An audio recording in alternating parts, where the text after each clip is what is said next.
بسم اللہ الرحمن الرحیم. In the name of Allah, the Beneficent, the Merciful.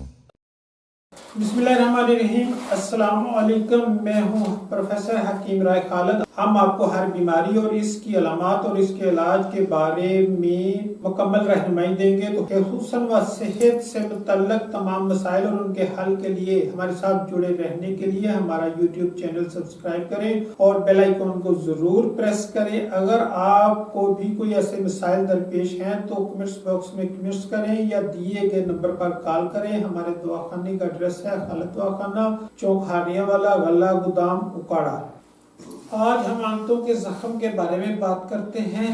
طبی نام ہے کرۂ اما. اسباب: آنتوں میں مختلف اسباب سے کرۂ یعنی زخم پیدا ہو جاتے ہیں، چنانچہ سل بطنی، محرقہ بطنی، زہیر و سرطان وغیرہ سے آنتوں میں خاص قسم کے زخم ہو جاتے ہیں جن کا امراض مذکورہ میں بیان کریں گے. عام طور پر آنتوں میں سطحی زخم ہوا کرتے ہیں، بالخصوص ان کے چھوٹے چھوٹے غدد کیسیہ میں. یہ حالت بچوں میں زیادہ پائی جاتی ہے. کبھی تو زخم سطحی اور محدود ہوتے ہیں اور کبھی کبھی پھیلے ہوئے ہوتے ہیں اور زہیر کے زخموں کے مشابہ ہوتے ہیں، اگرچہ وہ جراثیم زہیر سے پیدا شدہ نہیں ہوتے.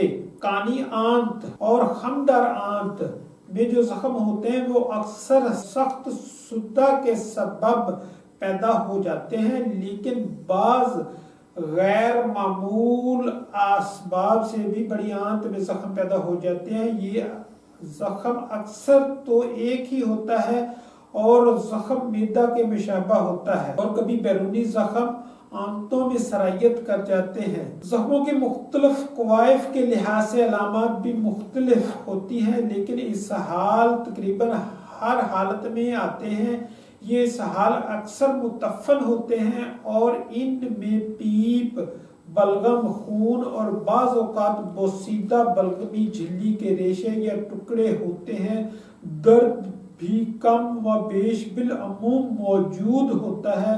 اگر زخم بڑی آنت کے نچلے حصے میں ہوں تو ساتھ ہی مروڑ یا پیچس کی شکایت بھی ہوتی ہے. ان زخموں کے نتائج میں کبھی تو آنتوں میں چھید ہو جاتے ہیں، کبھی متصلہ غدود میں پیپ دار ورم ہو جاتا ہے، اور کبھی آنتیں موٹی یا پتلی ہو جاتی ہیں اور کبھی ان کا تنگ ہو جاتا ہے وغیرہ. علاج کے لیے کھانے پینے کی دواؤں کے ساتھ ساتھ پہلے جو ہم آنتوں کے زخموں میں بتایا ہے ان کو ملحوظ خاطر رکھیں. رب العاص دیں یا رب یا آب سیب وغیرہ یا صفوف مبارک جو کرۂ اما کے لیے مفید ہے استعمال کرائیں. نسخہ حاضر خدمت ہے. صفوف مبارک کا اسبغول، تخم ریحان، تخم خیار بریاں ہر ایک 6 گرام، حب العاص، شاہ بلوط، تخم خرفہ ہر ایک 4 گرام، تخم حماس، بارترنگ، سما عربی،